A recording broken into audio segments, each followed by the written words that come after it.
Hello friends, मैं CA Prateek Gujarati.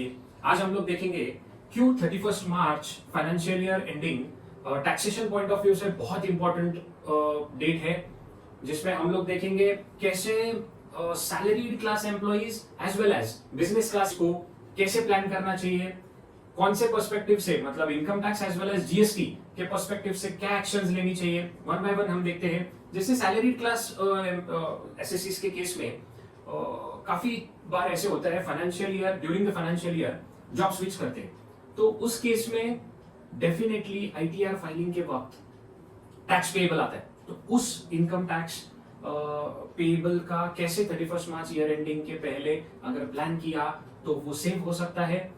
दूसरा चीज, मतलब जिन लोगों को अभी भी ओल्ड टैक्स रिजीम बेनिफिशियल है, उनके केस में क्या सच में टैक्स सेविंग इन्वेस्टमेंट्स जो किए हुए हैं वो सफिशिएंट है, उसके अलावा और कुछ टैक्स सेविंग इन्वेस्टमेंट्स कर सकते हैं, जैसे एनपीएस हो गया, डोनेशंस, मेडिक्लेम या सेक्शन 80C, क्या सच में एग्जॉस्टेड है।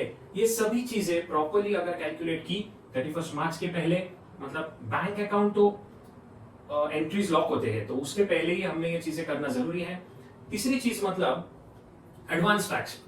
इवन दो आपने 15 मार्च जो लास्ट डेट थी उसके पहले आपका एडवांस टैक्स पे नहीं किया होगा, बाय चांस मिस हुआ होगा, तो भी आप 31 मार्च के पहले पे कर सकते हो, सो दैट आपका उस वक्त का टैक्स लाइबिलिटी जो बढ़ेगा इंटरेस्ट, वो मिनिमम इंटरेस्ट के साथ आप पे कर सकते हो। तो उसके बाद है इंपॉर्टेंट टैक्स हार्वेस्टिंग। मतलब गवर्नमेंट ने लॉन्ग टर्म कैपिटल गेन्स पे इक्विटी शेयर्स या इक्विटी ओरिएंटेड म्यूचुअल फंड्स के सेल पे जो लॉन्ग टर्म कैपिटल गेन होता है उसके लिए 1 लाख का बेनिफिट दिया गया है। तो वो 1 लाख का बेनिफिट पूरा ऑप्टिमम कैसे यूटिलाइज करना है, ये भी इंपॉर्टेंट प्लानिंग पर्सपेक्टिव से जरूरी है।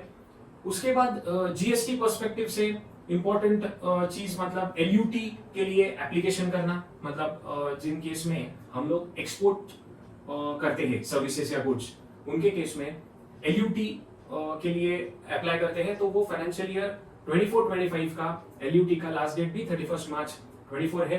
ऐसे कई सारे टैक्स प्लानिंग पर्सपेक्टिव से एक्शंस लेनी चाहिए, सो दैट आपका आईटीआर फाइलिंग का जो प्रोसेस है, जब हम लोग फाइल करते हैं मई, जून, जुलाई में, तब वो फ्लॉलेसली आप आईटीआर फाइल कर सको। Thanks a lot.